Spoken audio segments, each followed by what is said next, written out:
Yang pertama, tatkala kalung istrinya Aisyah hilang, sehingga kemudian Aisyah mencari, akhirnya Nabi pergi tidak tahu kalau Aisyah belum kembali ke kerandanya. Sehingga Nabi pergi bersama para sahabat, ternyata Aisyah belum balik. Istrinya belum balik saja dia tidak tahu. Rasulullah SAW tidak tahu. Akhirnya Aisyah pulang belakangan diantar oleh seorang sahabat namanya Sofwan bin Mu'attal As-Sulami, akhirnya dituduh berzina. Ya, dituduh berzina. Kemudian waktu dituduh berzina selama sebulan Nabi bingung, Aisyah ini benar bermaksiat atau tidak. Kalau Nabi tahu ilmu gaib, jangankan masa depan, masa lalu saja Nabi tidak tahu. Nabi tidak tahu apakah istrinya bersalah atau tidak sampai turun ayat membela siapa? Aisyah radhiyallahu taala anha. Kemudian juga waktu kejadian kedua, waktu Aisyah kehilangan di malam hari kehilangan kalungnya.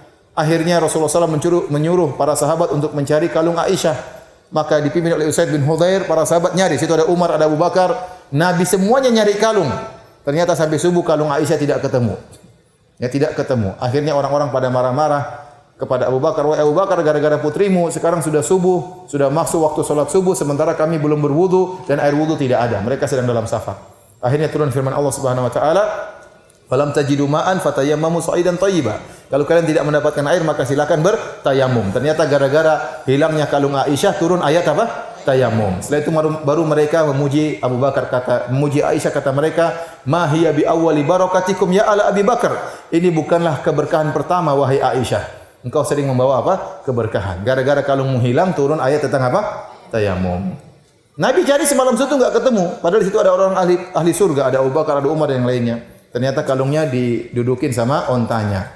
Begitu ontanya berdiri baru ketahuan apa? Kalungnya. Ya, pantas enggak ketemu-ketemu, ya. Ontanya pun tidak ngomong sama Nabi, ya.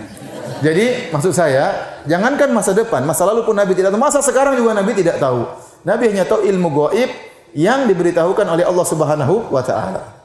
Oleh karenanya seorang penyair seperti Al-Busiri yang mengatakan, ya, wa inna min ulumika ilmal lauhi wal qalami. Wahai Muhammad, di antara ilmumu adalah ilmu lauhil mahfuz. Ini kedustaan.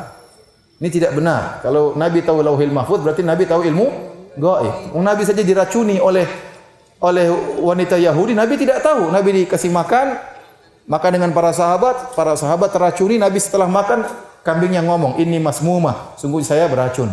Maka Nabi keluarkan tapi sudah terlanjur sempat tertelan. Gara-gara racun inilah 3 tahun berikutnya Nabi SAW meninggal dunia. Ya, Rasulullah mengatakan kepada Aisyah, "Saya masih merasakan bekas racun tersebut." Kalau Nabi tahu ilmu gaib, dia tidak akan diracuni. Allah berfirman dalam surat Al-A'raf, "Lau kuntu a'lamul ghaiba lastakthartu minal khair." Katakanlah wahai Muhammad, kalau saya tahu ilmu gaib, saya akan perbanyak kebajikan, wa ma massaniya su', dan saya tidak akan ditimpa dengan kemudaratan. Tapi Nabi tidak tahu ilmu gaib. Kalau Nabi tahu ilmu gaib, dia tidak akan kalah dalam peperangan, ya.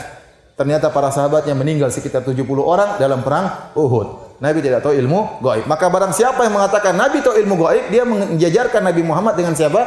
Allah Subhanahu wa taala, ya.